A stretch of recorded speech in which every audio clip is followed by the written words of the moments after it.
5-star weapons. A very divisive and drama-filled item in Genshin Impact. Do you pull for them or do you not? Well, I'm not talking about that. I've already made a full video on my opinion of pulling on the weapon banner and when you should, how you should, etc. In this video, I am going to be going over every 5-star weapon in Genshin Impact and rating them based on how worth it they are for you to pull. Yes, I'm talking about how valuable they are, how big of a difference they will make to your characters and your account, and if they are worth your primo gems. So let's get into it. Here we go. Now going over the tiers, double S, these are the best weapons of their respective roles pretty much in the entire game. I think these are, you should pull for this if it's on your best character, if you love these kinds of weapon types, etc. These are the best of the best weapons for sure. S, amazing weapons. These are solid, extremely good weapons. Maybe they're a little bit more niche. Maybe they're slightly outclassed by the weapons above them. Or maybe, yeah, like I said, niche, they just don't work on as many characters. A are solid weapons. These are good weapons. I think of these weapons as pretty darn niche.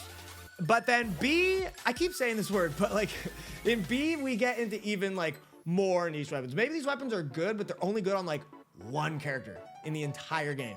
And so it's like, am I gonna tell you to pull on a weapon that's only gonna help one character on your account? That's up for you to decide. If you're a Eula main and you want that Song of Broken Pines, go for it. But it's not gonna make a big difference to anybody else on your account really. And then bruh weapons in the F tier. These are the weapons I would never, ever be like, bro, go out there and pull on the weapon banner if this weapon is on there. You guys are gonna see why they're very obvious, but this is about spending your primos, and I don't think you should ever spend your primos on the weapons that I'm going to put in the F tier. Starting off with bows, we've got the Almost Bow. This is the signature weapon pretty much of Ganyu. Well, did you know that it's literally not the best in slot on Ganyu for Melt or Freeze Ganyu? Yeah. It's kind of gotten power crept over time. I don't like this weapon very much. It's great on Ganyu if you don't have the other weapons that I'm gonna name. That's like about it. She's kind of the most charge attack focused for damage bow character in the game, except for Tighnari, but he has something a lot better. Ganyu and Tighnari, they have other free-to-play weapons that are just as good almost. You don't want to pull for this weapon, especially because it's in the standard pool. This is something that's gonna come up a lot. I don't think you should spend your primo gems on the limited weapon banner pretty much almost ever when there's a standard banner weapon in the pool. So you guys will see that throughout this challenge. Next up, Yelan's on the banner right now, and we're gonna be talking about her weapon, the Aqua Simulacra. Guys, this weapon is extremely good. I think it's totally fair that it goes in the S tier, amazing weapon. Here's why I say this. It's the best in slot for Yelan by far, done. It is not the best in slot for any other character in the game, but it is like that second best or even third best sometimes for a lot of bow characters. Ganyu can use this. Yoimiya can even use this to an extent. I think I've seen some other bow characters that can use this too. It's a great stat stick. Stat sticks are always great where it just gives good stats, good base attack, etc. But it is low base attack. It gives HP, which is kind of a waste, but the passive beyond that, the closeness, is just a little bit hard to fulfill for some of the farther ranged characters, for example. It's great. This is an amazing weapon. I think you should pick it up. There are some bows, though, that are a little bit better, like Elegy of the End. This weapon, my God, I'm very upset that I don't have it. I'm going to be honest. This weapon is cracked. It's fantastic. It's beautiful. Is it a support weapon? So the person wielding this weapon isn't gonna be coming out dropping the most crazy, insane, high DPS. Yeah, sure, but that's not what it's about. It's going to boost the damage of everyone else on your team. You know, you wanna put this on characters such as Amber. This is the weapon that makes Amber viable. It's kind of a meme, but yeah, it's amazing on Venti. You can use this on pretty much any bow character. Kujo Sara, Kale can use this, Faruzan can use it. It is so freaking good. If Elegy of the End is on the weapon banner with another weapon that you really want, this is a definite pull. Fantastic, insanely good weapon. Next up is the Hunter's Path. This is Tighnari's signature weapon. And guys, in my research, I have found this weapon's pretty darn good. There's just so many good bows. I think it goes into amazing. It is the best in slot for Melt Ganyu, surprisingly. Because of how the Elemental Mastery works, it just buffs Ganyu a ton. Almost Bow, trash. Hunter's Path, Pog. It's the best weapon on Tighnari. You know, it's made for Tighnari, so it kind of makes sense. It's kind of like that weapon that can be really good on a ton of different characters. And I think because of how good Dendro is and how good Electro is now, its passive works really well. I also kind of try to think of how good are these weapons gonna be in the future? Are they so unbelievably niche that they're just not gonna be good for new characters? I think Hunter's Path is going to be. This weapon's crazy good, but there are some bows that I think are a little bit even better, such as Polar Star. I don't know if this is a hot take. I think Polar Star is insane. I think it's one of the best stat sticks in the game. This is amazing on Child. This is like the weapon that was made for Child after he came out, which was very weird. It can kind of be used on like almost every single DPS character. Ganyu especially, because Ganyu keeps up all the stacks because of her skill, burst, charge attacks.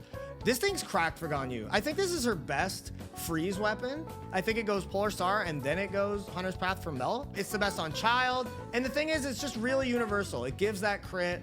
It gives attack boost. It's gonna be a weapon that you can use on any character. I have underestimated this weapon in the past. I think it deserves SS tier. Bows are really crazy. This weapon's really, really, really good. Moving forward to the Thundering Pulse. This one's crazy, but like, I think this is another SS bow. This is the best in soft for Yoimiya.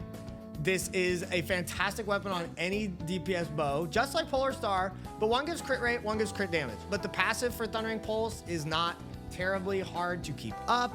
I think this is just a fantastic, it's just a super good weapon. Like, you gotta think when these weapons have these kinds of stats, you gotta look at the passive, see if the passive is good, see if the substat is good, and then go from there. A lot of weapons have great effects, but their base attack is really low. That's like Aqua Simulacra, some other ones, but the effect sometimes makes up for it. Thundering Pulse has a good base attack, which is great. The stats are fantastic. It's the best on Yoimiya. It's just one of those bows that you will never be upset having it on your account. Do you get what I'm saying? Like, some of these lower tier things, maybe they're the best on X character, but for everyone else, Thundering Pulse, you throw that on anybody and you're happy. Throw it on Fischl, throw it on Kujosara, throw it on Yoimiya, throw it on Ganyu. It's really freaking good. I think it makes it in a double S. Now, Skyward Harp. I think Skyward Harp is one of the better standard banner weapons. But do I recommend spending your Primogems for Skyward Harp? No, because the thing is, you're probably gonna eventually get it. You might eventually lose a 50-50 or lose the 25 on the weapon banner and get a Skyward Harp. Skyward Harp is good. I think it's a great stat stick. High base attack, little damage boost, crit rate, great. If this was on a banner with another weapon that you really wanted, let's say your biggest dream, you're a Hu Tao main and you want Staff of Homa and it's with Skyward Harp, I don't think you'll be like unbelievably salty that you got a Skyward Harp, but I don't think you should be like actively going for it. Look at those bows. Kind of shows how cracked the 5-star bows are, but let's move on to Catalyst. 1,000 floating dreams. I love this weapon, but I want to let you guys know, I think 5-star Catalysts are definitely a bit weaker just overall in the game. I think this weapon is super cracked. Don't get me wrong. Nahida works with so many great weapons in Genshin that aren't the floating dreams. Is floating dreams a buff? It makes it even better? Yes. But like, is this weapon necessary for Nahida? No. Is it necessary for Bloom Kokomi, one of my personal favorites? No, it's not. I wanted it. I didn't get it. But it's really good. It's really strong. It's gonna work on pretty much any like Dendro related team, Aggravate, Electro teams, Hyper Bloom teams. This weapon is really good. But it's not 100% necessary. You should pull for it if you want to make the best Nahida, the best Bloom Kokomi you can, but you don't have to have it. I totally didn't have to just look up how to say Tule Tula's Remembrance or whatever. Now, is this weapon fantastic on Wanderer? Yes, it's made for him. It's great on him. And can you use this on a couple other characters? I guess. But at the end of the day, guys, it's pretty much just for Wanderer, and that's about it. And it's also not a weapon that like Wanderer has to have. I think this goes into solid weapons. Can Hazo use this? Yes, but like, is Hazo a amazing top tier on-field DPS character? No, but if you like him and he's fun, cool. It's just like this weapon might collect a bit of dust on your account. If you don't have Wanderer, it's very, very mediocre. If you do have Wanderer, you're gonna use it on him all the time. If you want it for him, grab it. If you're looking for it for other characters, other reasons for it to be versatile on your account, I don't think it's gonna get there. So it's going in solid. Echoing what I just said is Kagura's Verity. This is the best in slot weapon for Yae Miko. This is the best in slot weapon for Lisa. But for every other character, not really, because its passive is very hard to keep up. You have to use your skill 3 times within a short amount of time to get the max value out of it. Now, do you need the max value out of it? No, it can be a stat stick. It has good base attack.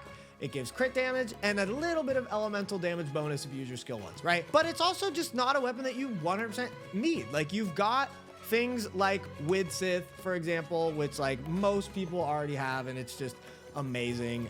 So it's just like, Widsith's really hard to beat, if I'm being honest. It's solid. It's really good. It's good on a few characters, but it's not like, it's hard to use it to its best value, and I don't exactly recommend pulling for a stat stick when we can remedy these kinds of things with the free-to-play weapons. That will be okay, and then we can really get that like banging 5-star weapon later down in the future. So Kagura's Verity, solid weapon. This is coming from the Kokomi main, all right? I'm not gonna stay here for very long. This thing sucks. Even for support Kokomi, you want sack frags, you want thrilling tales, you want prototype amber if you're broke, okay? This is like for on-field DPS Kokomi, which like isn't even a great build coming from the guy who has C6 Kokomi, okay? So like, no, do not pull for this weapon, do not. Memory of Dust surprised me, honestly. This weapon, you gotta have a shield up. It makes your shields bigger. It gives attack, and it gives even more attack when you have a shield. There are a couple characters that really do benefit from this weapon. I'm talking Ningguang uses it pretty well. And surprisingly, even characters like Klee can use this to pretty darn good effect. I don't recommend you pull for this weapon. It's very inflexible. It's very niche. It's definitely gonna collect some dust at some point. Memory of Dust bars. It's not the worst weapon ever. You can use it. You can make use out of it if you have it. I don't recommend pulling for it, but it's surprisingly decent. Getting into Lost Prayer of the Sacred Winds and Skyward Atlas. These weapons aren't inheritably dog water. It's just not very many Catalyst characters need these stats or can't get these stats from a better 4-star weapon like Solar Pearl or the Widsith or Sacramental Frags. I would never, ever recommend, yo, dude, go get that Lost Prayer for your Klee. Yo, bro, go get that Skyward Atlas for your Lisa. I would never. Like, are these weapons going to be completely useless if you lose a 50-50 and pull them? Hopefully not for your account, but I do not recommend pulling for these weapons ever. Getting into Claymores. Honestly, guys, Claymores are one of the weakest weapon types in the game. I mean, the weapons have some of the lowest quality. Let's get started with Unforged. Out of the kind of meme patch 1.x weapons, I think Unforged, especially because Claymores suck so bad, Unforged is surprisingly okay. It's a lot of stats. It's just like Memory of Dust. Shield boost, lots of attack, even more attack if you're under a shield. It gives a lot of like stats. This weapon can be pretty darn good on all your Claymore DPSs, Diluc, Eula, etc. But like, I'm not gonna recommend you pull for it. Never, no shot. It's just a bit stronger than these bro weapons that I have below it. It's all right, it goes in mid. Next up is the Red Horned Stone Thresher. I wish this weapon was better than it is because it looks so badass, but I think I put it in solid. This is best in slot for Aratagi Ito. This is best in slot for Noelle. And I'm even guessing for all 3 of you Shinyan mains out there, this weapon's pretty good on her too. The thing about this one is the base attack is pretty low because they try to make up for it with the defense scaling passives. But obviously, not every character in the game is gonna use these defense scaling passives. So it can be a pretty decent stat stick. Maybe you get some defense rolls here and there on your artifacts and it makes this a little bit better. If you've got Noelle or Ito, they're your favorites, dude, you should pull this weapon. But like, I wouldn't tell somebody to go out of their way and pull this weapon if you don't use them. Those characters don't need this weapon.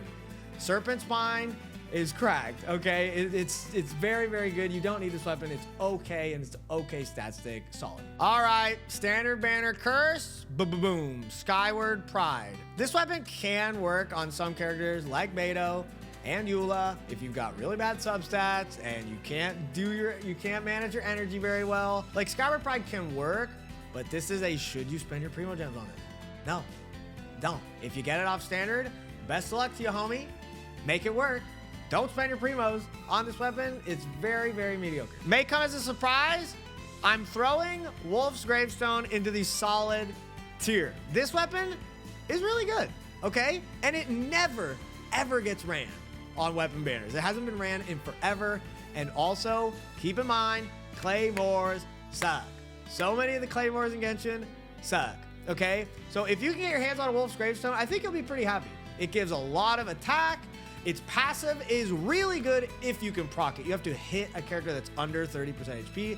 This can give you some of the best damage output for even characters like Eula and stuff in certain circumstances, but it's just a weird, finicky passive, and I'm not gonna tell you to go out there and like get that Wolf's Gravestone, but you're very happy, to be honest, if you lose 50-50 or something and get this weapon. It's an awesome weapon, and I think you guys will be happy if you get it. Song of Broken Pines. This is Eula's best in slot weapon, but not really by that much when you compare it to other weapons in the game, like Serpent Spine and Wolf's Gravestone. Can you use this weapon on other characters?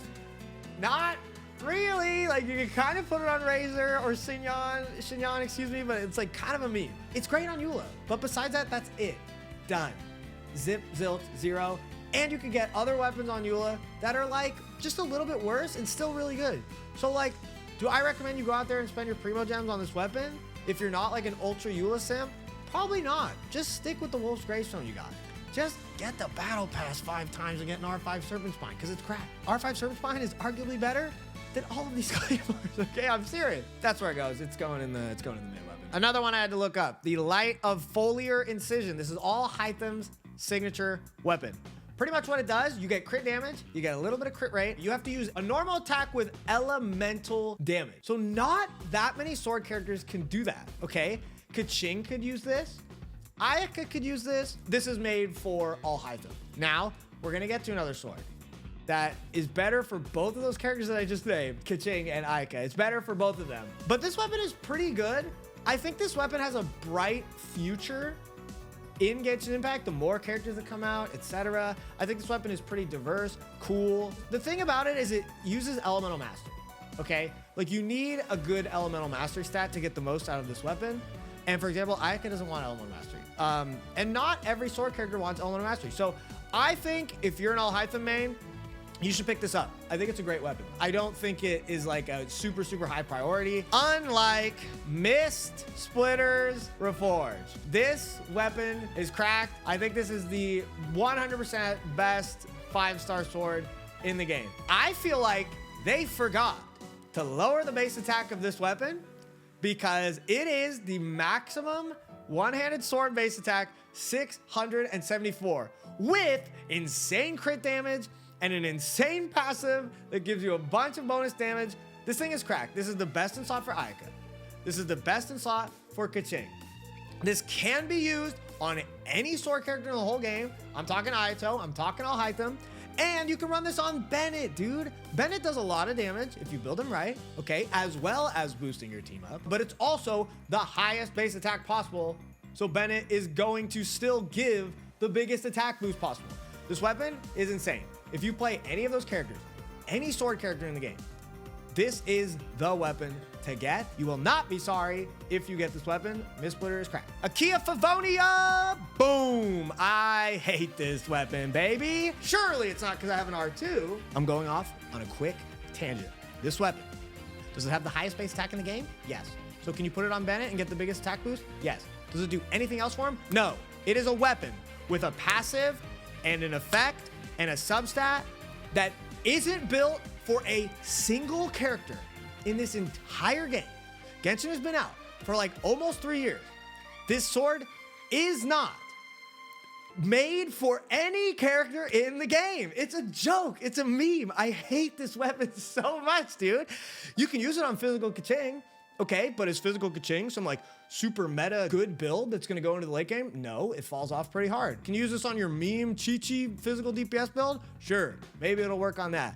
This weapon sucks. I hate this weapon. I'm sorry if you get it.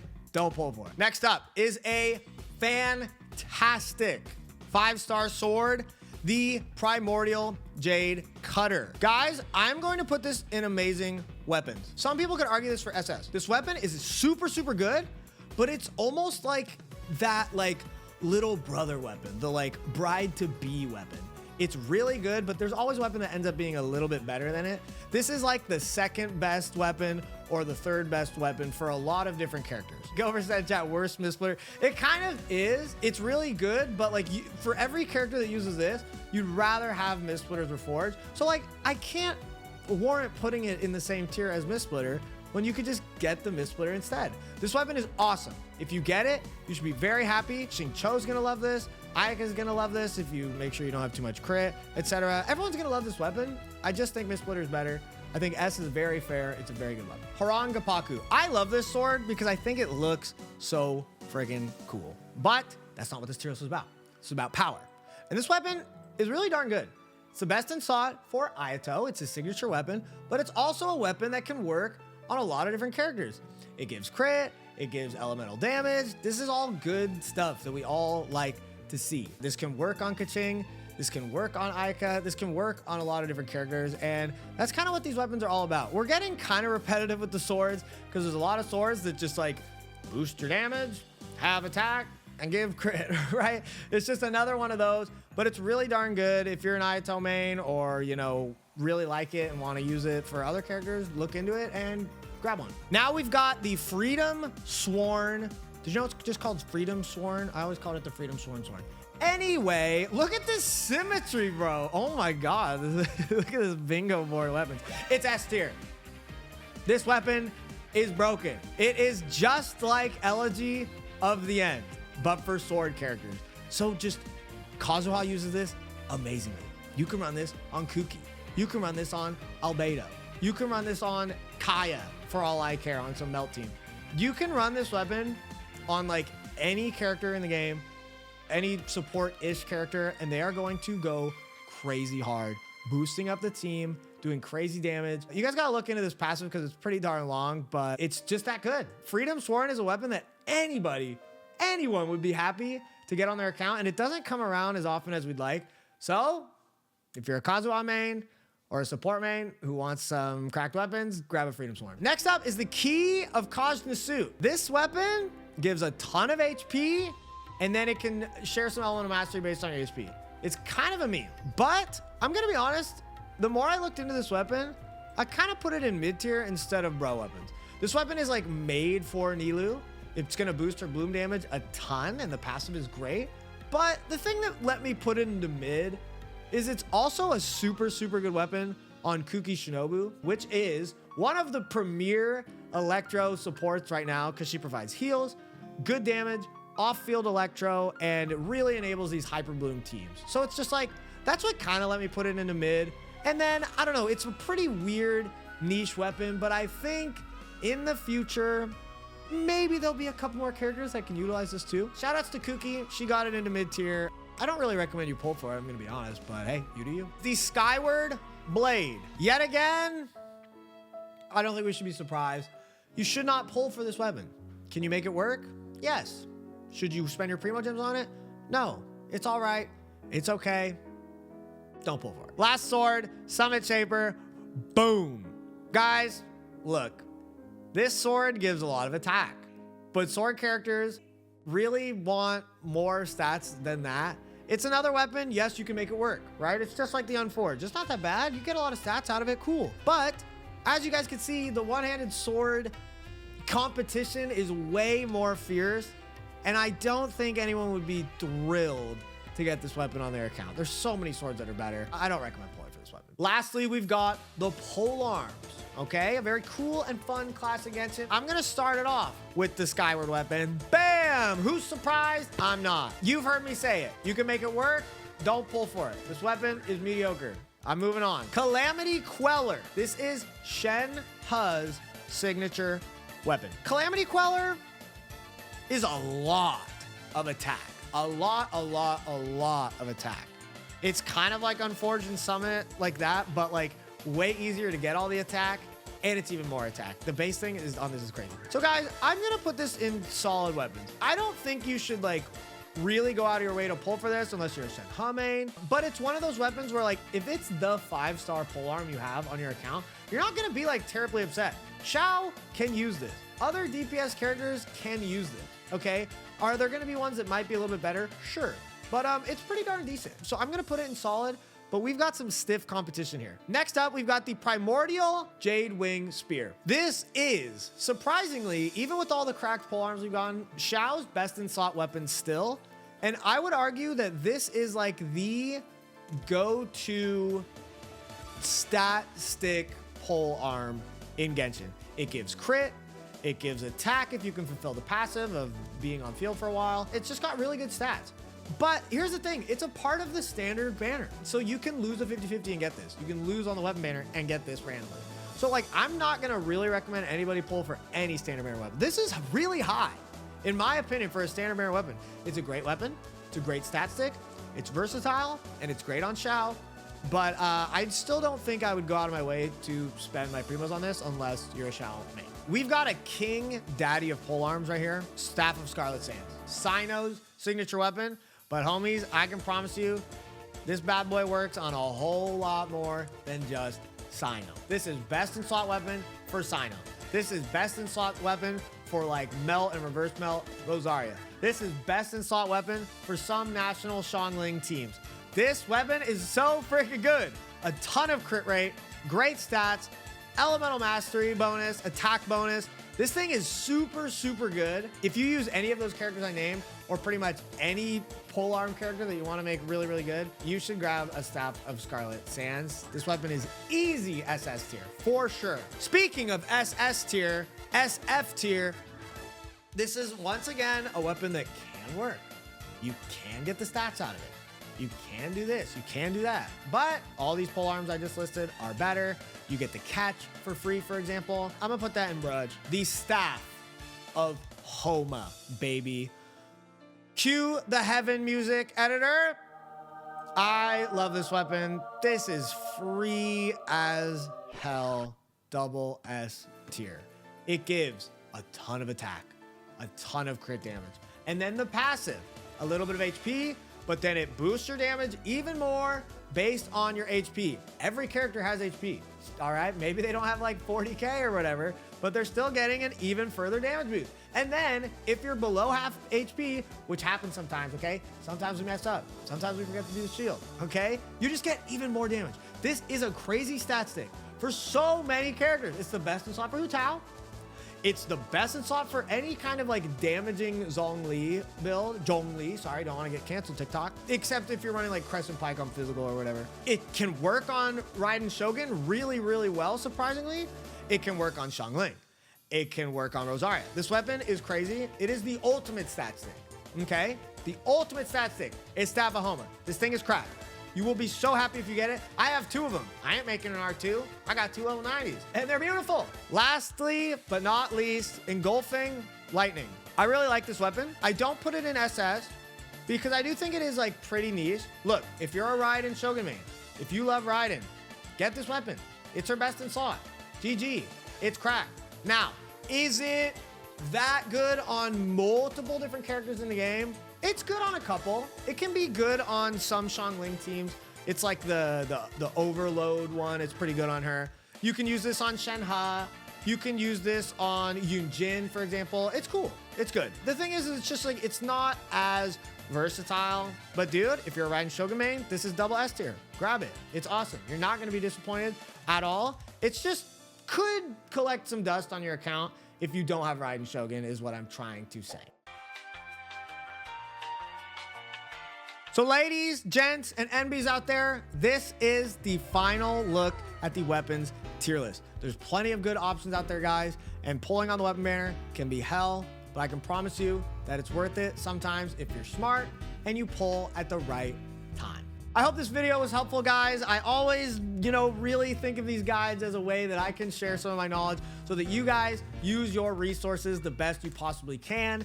wasting your resources in a gacha game. It always feels bad, and I just want to help you guys out with what knowledge I have. So much love. Thank you guys for clicking on this video. If you guys could drop a like, I'd appreciate it. If you guys could subscribe if you're new, that would be great. Comment, all that stuff. It really helps. And big shout out to the patrons over on Patreon.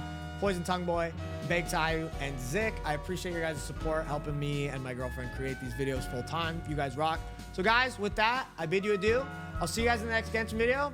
You guys are amazing. Thank you for 10K subs. See ya.